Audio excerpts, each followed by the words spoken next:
साथियों, जैसा कि आप जानते हैं कि भारत में 7वीं शताब्दी में उस समय भारत में मुसलमान आए और मुसलमानों के साथ आई उनकी किताब कुरान। वो साथियों जिस रूप में भी थी, कहते हैं कि जो आज का कुरान है वो अब्बासियों द्वारा लिखा गया और इसकी शुरुआत लगभग 8वीं शताब्दी से होती है। तो साथियों, मेरे कहने का मतलब है कि 7वीं और 8वीं शताब्दी में जब मुसलमान अरब से भारत में आए और बसने लगे और लगातार आते रहे और भारत की जो व्यवस्था थी उसने नई करवट ली। तमाम मुस्लिम आक्रमणकारी आतंकी अफगानिस्तान के रास्ते भारत में आए, लूटपाट की और जो भी किया वो आप इतिहास की किताबों से पढ़ सकते।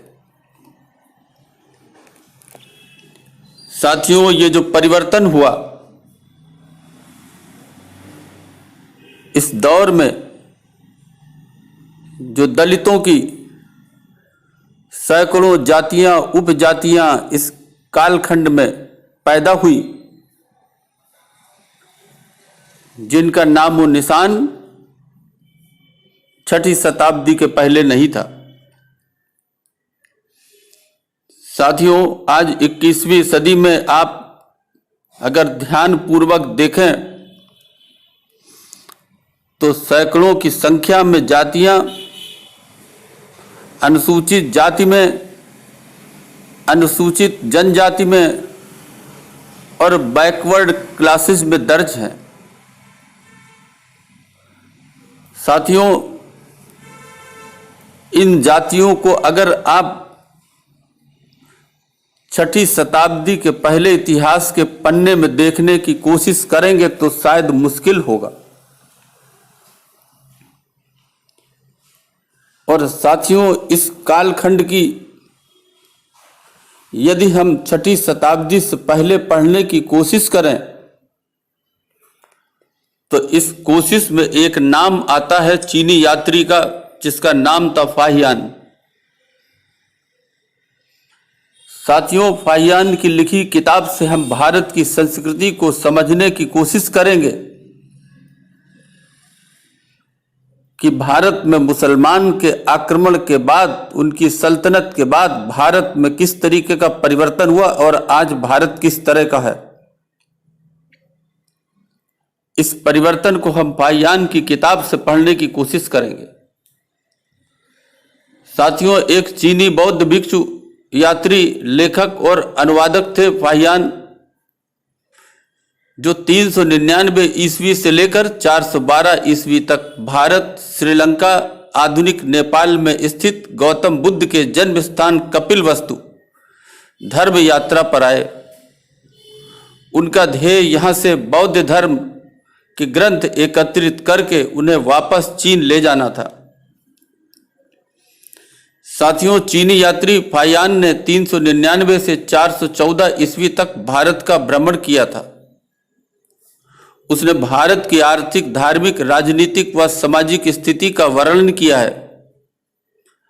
तत्कालीन समाज में शाकाहार का प्रचलन था, ऐसा उन्होंने लिखा।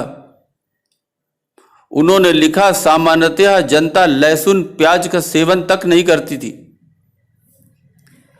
अस्पृश्यता के विषय में लिखा कि अस्पृश्यता उस समय भी विद्यमान थी, परंतु आम जनता का जीवन सादा व अहिंसक था।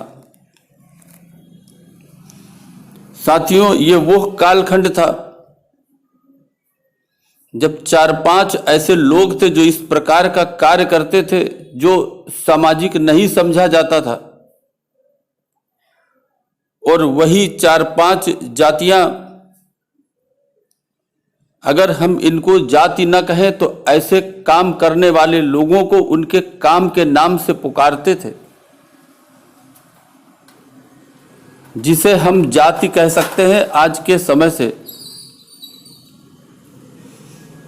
साथियों, ये वो कालखंड था जब सामान्यतः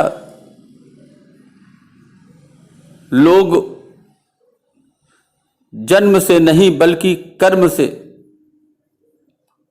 उनके एक समूह को पुकारते थे, जिसे आज हम जाति कह सकते हैं। तो साथियों, ये उस समय की व्यवस्था थी जिसे हम आज 21वीं सदी के आधुनिक भारत से जोड़ना किसी भी प्रकार से न्याय संगत नहीं है। साथियों, वो लिखते हैं कि बौद्ध धर्म सीमावर्ती राज्यों में उन्नति पे था, जबकि अपने प्रमुख स्थानों में अपनी महत्व खो रहा था। समाज में धार्मिक समानता विद्यमान थी। वो लिखते हैं कि ब्राह्मण धर्म भी उन्नत अवस्था में था। प्रजा दान धर्म पाप पुण्य लोक परलोक पुनर्जन्म में विश्वास करती थी। प्रजा सुखी थी। करों का बोझ अधिक नहीं था। दंड व्यवस्था कठोर नहीं थी। अपराध नगण्य थे। चोरों व डाकुओं का भय नहीं था। राज्य प्रजा के निजी विषयों में हस्तक्षेप नहीं करता था। वो लिखते हैं कि प्रसिद्ध नगर श्रावस्ती वैशाली कौशाम्बी उजड़ने लगे तथा उनके स्थान पर व्यापारिक नगर उज्जैन कन्नौज आदि समृद्ध हो गए एवं व्यापार उन्नत था। साथियों, ये वो कालखंड था जब लोग कर्म में अधिक विश्वास करते थे और इस वजह से जो व्यवसाय था उसने काफी विकास किया। वो लिखते हैं कि मुख्यतया कौड़ियां एवं वस्तुएं विनिमय का आधार थी।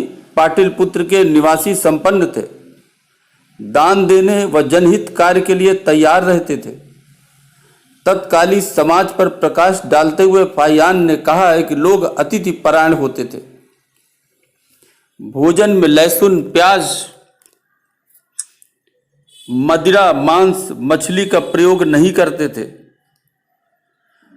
साथियों, फाहियान ने भी चांडाल जैसी एक अस्पृश्य जाति का उल्लेख किया है। इसे हम जाति कह सकते हैं, लेकिन उस समय के हिसाब से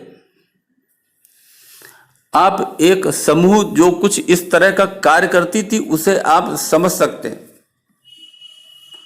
तो साथियों, वो लिखते थे कि चांडाल जैसी अस्पृश्य लोगों का उल्लेख किया है जिनका एक तरह से सामाजिक बहिष्कार किया जाता था।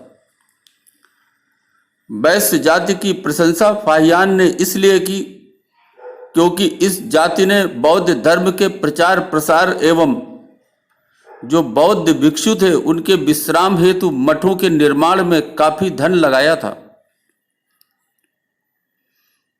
साथियों, यदि आप भारत के तमाम पुरातात्विक स्थानों को आप देखें तो आप पाएंगे कि हजारों साल पहले जगह जगह धर्मशालाएं थी। यात्रियों के ठहरने की व्यवस्था थी, भोजन की व्यवस्था थी और लोग इस प्रकार से जो रास्ते में चलते थे उनका पूरा सत्कार करते थे। सार्वजनिक स्थानों पर पानी की व्यवस्था, तालाब की व्यवस्था, ये सब पुण्य के काम समझे जाते थे। तो इस प्रकार साथियों, हमारी जो पुरानी व्यवस्था थी उसको आप इन चीनी यात्री इनके माध्यम से, इनके किताबों के माध्यम से उस समय का आप स्थिति आप समझ सकते हैं। लोगों के रहन सहन, लोगों के व्यवहार से आप परिचित हो सकते हैं।